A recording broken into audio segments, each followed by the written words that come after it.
Morning बच्चों, आज फिर आपके सामने प्रस्तुत करते हैं और आगे के भाग को बताने जा रहे हैं। सामान्य घरेलू दुर्घटनाएं और उससे बचाव क्या क्या है।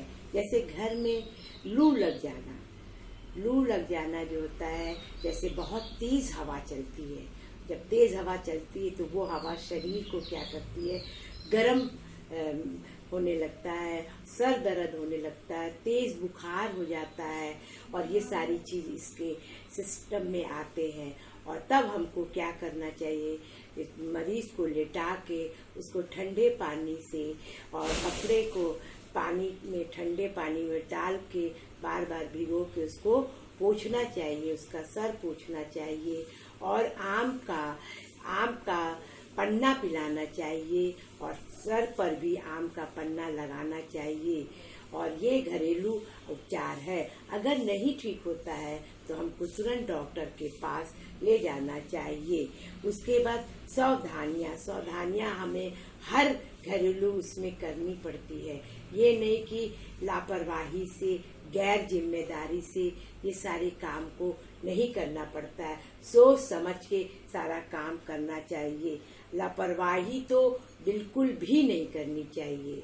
और समय समय पे दवाई देना, समय समय पे खाना खिलाना, समय से कपड़ा बदलना और उनका बिस्तर का चादर बदलना, ये सारी चीजें इसमें आती हैं।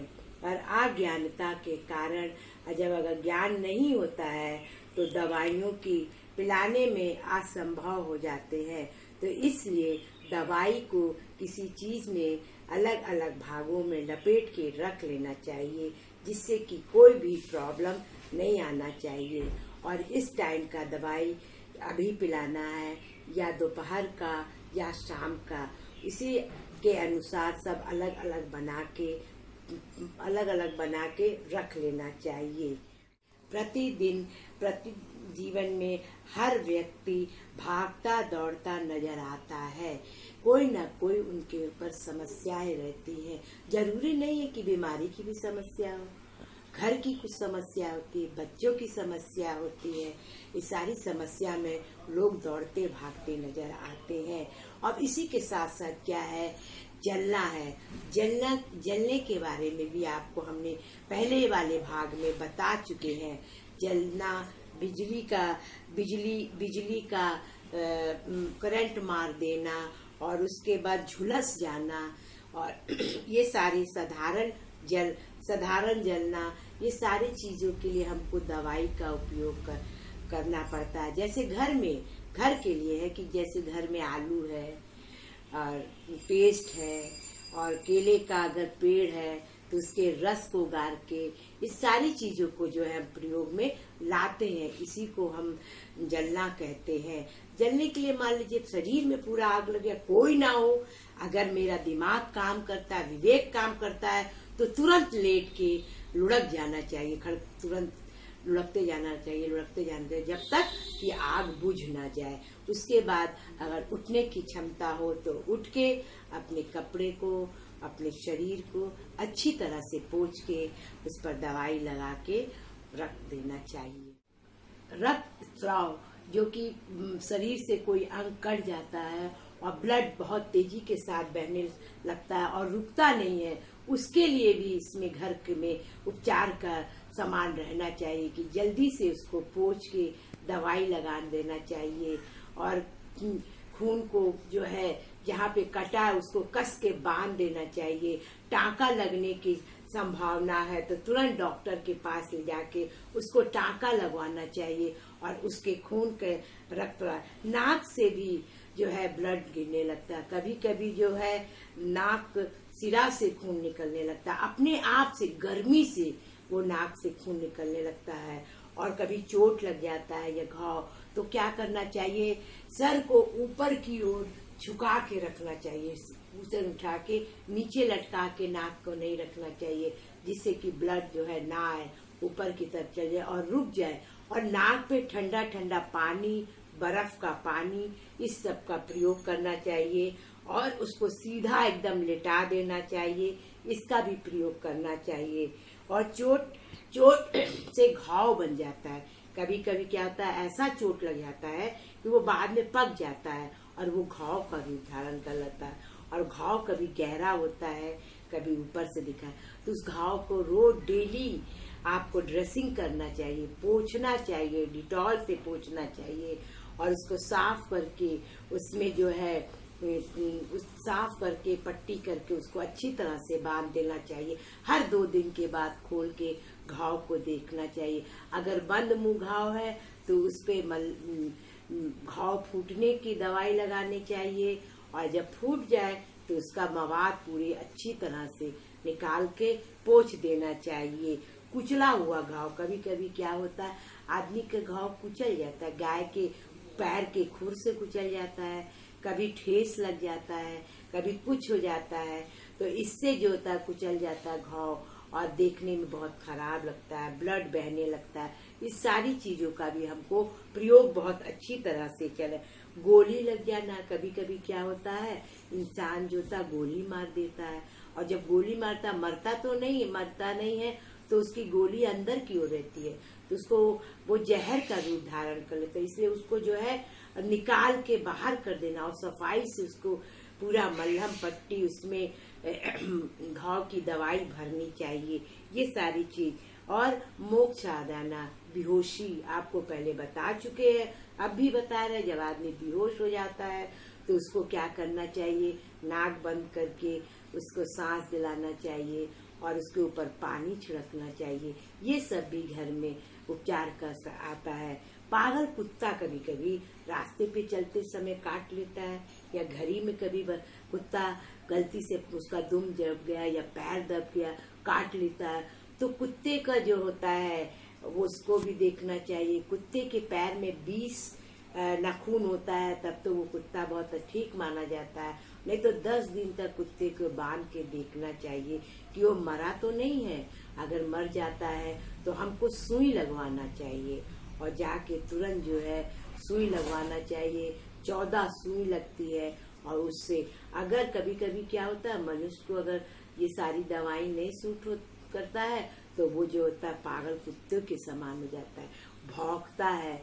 उसके बाद अगर पानी को देख के भागता है, पानी पड़ जाने से गुस्सा होता है, चिल्लाता है, इधर उधर भागता है। तो इसलिए हमको पागल कुत्ते से भी बहुत सावधानियां रखनी चाहिए। हड्डियों के टूट जाने पर भी आपको बताए थे अचानक कि टूट जाता है तो उसका भी इंतजाम सब कुछ रहता है घर में। जैसे कि अगर मान लीजिए कुछ नहीं है तो घर में स्केल है या कोई चीज है जो हम बांध के उसका उपयोग कर सकते हैं। प्राथमिक चिकित्सालय में आता है और उसके बाद है साथ में उसके बाद आँख, कान, नाक और गले की कोई भी वस्तु चली जाती है तो उसका भी प्रयोग करना भी हम लोग को मालूम है।